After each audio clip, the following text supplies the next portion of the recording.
So my name is Ruthie, and I am the owner and operator of Empathic Healing Center.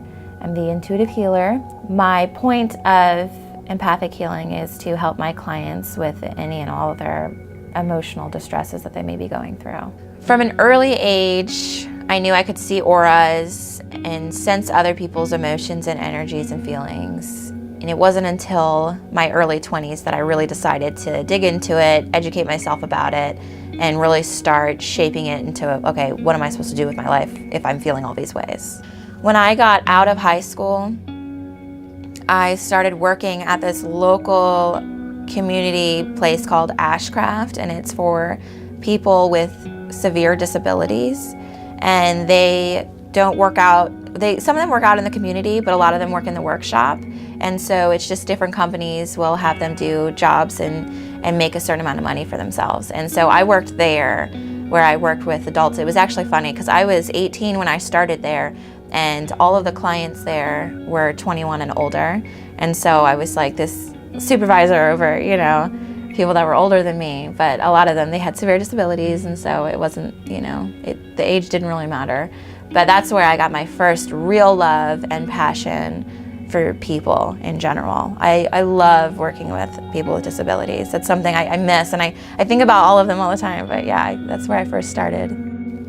I was really sad to leave the place I was working in Ohio, but I was going out west to go to Utah Valley University for the behavioral sciences. And that's where I was able to kind of learn more about psychology, about the mind, about healing, about, okay, if someone's having this type of emotion, what can we do to move forward with it, kind of really interacting with the gifts.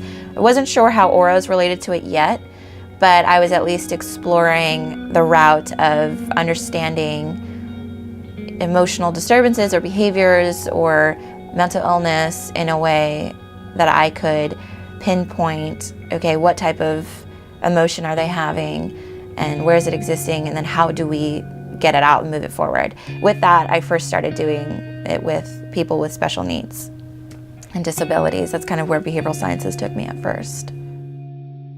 There I worked as a paraprofessional in the special education classroom. I also was a mediator for the court system in Orem, Utah.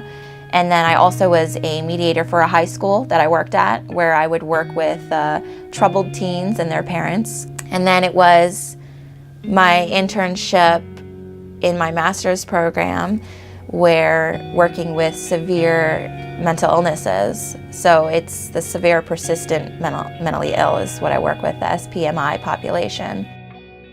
The other way I got into this is just I was looking for a place to kind of expand. There was a lot of people that were coming to my home, and it started getting to a point where it was like a friend's friend of a friend of a friend, and like nobody knew who that was anymore that I knew. So there was just these random people that were coming to my house, and I had my one kid at the time, and so I just kind of was like, all right, well, it's getting weird for these random people to be showing up at my house. And then like I had to clean my house, and they were going to my room, and it just kind of was like getting harder to just be like, okay, I can only do it at night when I can have a babysitter. And so it got to a point where I just was like, all right, I don't want to have people coming in. And it started being so many people that I couldn't really do it for free anymore, because it was just a little too exhausting to use that energy. And then it also got to a point in my life where I needed to work.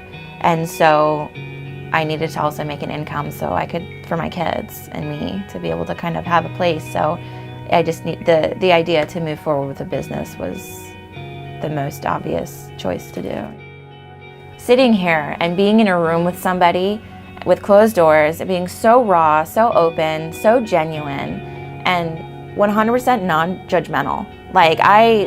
To me, doesn't matter what you are, who you are, what you've done in your life, that doesn't matter, because there is such a light and such good and such value and worth in every person, in every soul, that nobody deserves to feel like pain or sadness. And so I enjoy being a part of that process of helping them feel relief and helping lift them up and helping them move forward, and at least if anything, giving them a space where they can relax and just shut off their stresses they're going through, or someone to talk to. I like being that for people.